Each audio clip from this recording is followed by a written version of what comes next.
Welcome back to the Crypto Gorilla YouTube channel. In today's video, I wanted to do an updated version of my how to get whitelisted video where I teach you every single trick I know on how to get whitelisted. Hopefully I didn't forget any or that is really going to trigger me. Also, I know my camera sucks. I ordered a brand new one. They're just taking their sweet time delivering it. So a lot of people do complain to me that they have a very hard time getting whitelisted. And I think it's important that we realize this is an extremely competitive space. For a project like Hate Beast, a lot of people were telling me that they tried everything. And whenever somebody said that to me, I would actually go in the server, manually look up their message history, and I would see that a lot of these people, they only have 100 messages, and most of their messages are just memes saying I didn't get whitelist yet, or just them saying, good morning, how are you? So we have to recognize that there are insane amounts of money to be made. And if you want that, you're really gonna have to step up your game. Nobody's just gonna hand you whitelist just because you're present. So how do you get whitelisted? There's a ton of tricks. Doesn't mean they're going to work, but you can always improve your odds by doing these. So the first way you can get whitelisted is by being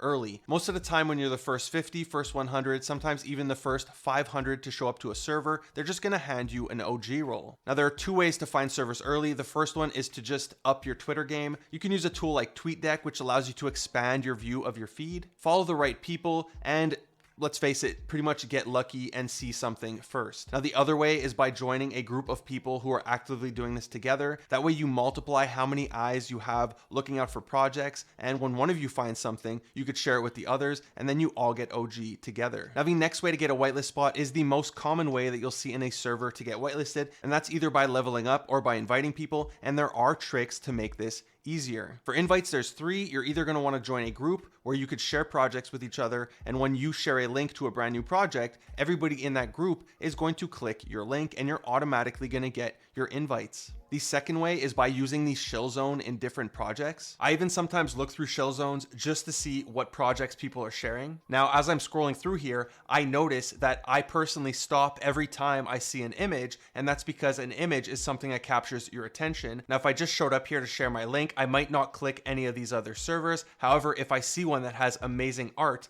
I'm more than likely to click it because I want to get whitelisted for that project. So I do think putting some of the art as an example plays a very big factor in getting people to click your shill link. The third way is the most expensive way, and that's just by paying for invites on Fiverr. Now, as for leveling up, I do find it beneficial to put aside 30 minutes to an hour sometimes just to go in a server and grind it out. I also try to have actual conversations, not because I want my messages to look better, even though they will look better, but because it just makes it a more enjoyable experience rather than just, spamming GM, LFG, whatever it is. And a trick here is to use Mi6 Pro, which actually cuts the XP requirements in half. I would also recommend getting Discord Nitro because it does allow you to change your username and your profile picture in that specific server. And then you could put the collection's name in your name. You could put some sneak peeks as your profile picture. And that's basically the same as wearing a team's jersey going to a sporting event. It shows them that you're actively supporting their project. The next way is by hanging out in voice chats. Now, in my last how to get whitelisted video, this was the main tip I gave people. And while I still think it's very valid, I do think it's important to find the right voice chats. If there's 80 people in a voice chat, everybody's talking over each other, you're never going to stand out, and it's just not going to be an enjoyable experience. The second thing is, just because you're hanging out in a voice chat, just because you're streaming a game, it doesn't mean you're going to get whitelisted. The point of being in the voice chat is because there's a lot less people and it's a lot easier to have an engaging conversation, but you still want to try to provide value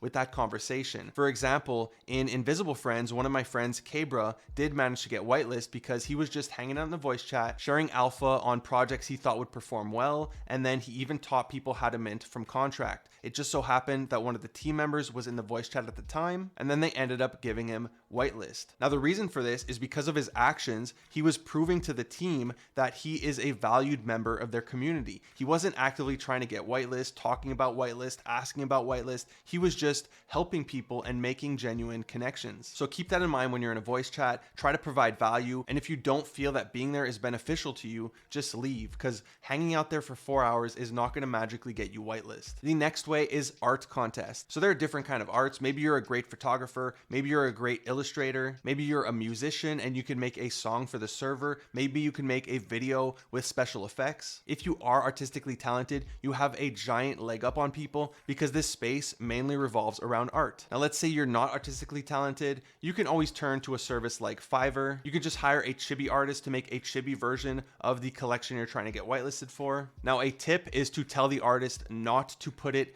in their example art, because if somebody in the community is looking at that artist's page, they see, let's say you did Hate Beast, they see a chibi version of a Hate Beast, and then they find that in the fan art section, they're just going to report you and you're going to lose your hate list role. So always make sure the artist knows not to post that in their portfolio, at least until the minting is over. The next way to get whitelisted easy is by playing the simp meta. Now, we all know there's a lot more males in this space than there are females. So if you do put a cute e-girl as your profile picture, you put some feminine name, it will help you get whitelisted because a lot of the mods are males. I do think you are more likely to get whitelisted than other people. I've heard of it happening. I've seen it happen. So some people don't like that. They think it's stupid, but it is what it is. The next way is by trying to win a whitelist giveaway on Twitter. Now, a lot of people, even in my own giveaways, they comment, "I hope I win this, I never win." The harsh reality with Twitter giveaways is that they're not meant for you to win. They're meant as a marketing tool for the project. So while I do think it is worth joining giveaways because they're absolutely free, it's really not the optimal way to win, because most of the time your odds of winning are 1 in 1,000, 1 in 5,000, depending how popular the project is and how many retweets that tweet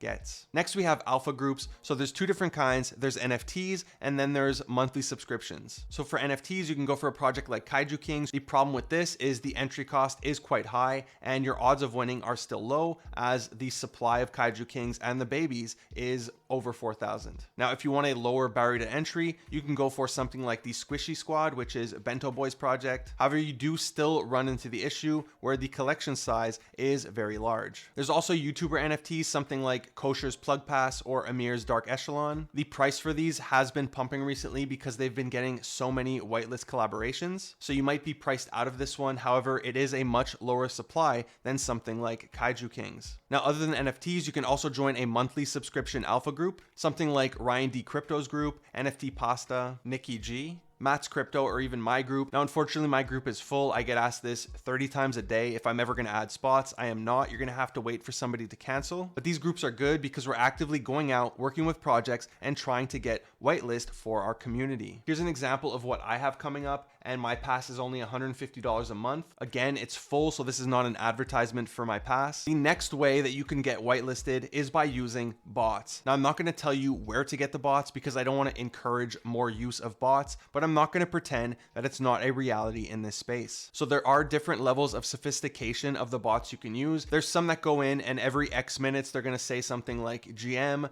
LFG, I love the utility of this project. Just simple phrases over and over just to get the message count up and to slowly level up the account. Now, the more sophisticated ones are able to talk to people, they're able to talk to each other, and they can even answer questions. So if you ask, how do I get whitelisted for this project? It might be a bot that's answering you, and they're even tagging a channel that has more information on your question. Next is by playing marbles. Now, marbles does use RNG, so it's completely out of your hands if you win or not. However, you can improve your odds by having multiple accounts play at once. And the thing with Twitch is, unlike Discord, which requires you to have a phone number for each Discord account that you use, Twitch does not. You can link a bunch of Twitch accounts to one single phone number, and there are services that allow you to run multiple accounts at once. And then you could even automate it that when you type !play, it'll type it for all of the accounts. So you just went from 1 in 400 to 50 in 400 if you run 50 accounts. The next way is by playing games. A ton of servers will do crab games, they'll do Smash Carts, they'll do Valorant,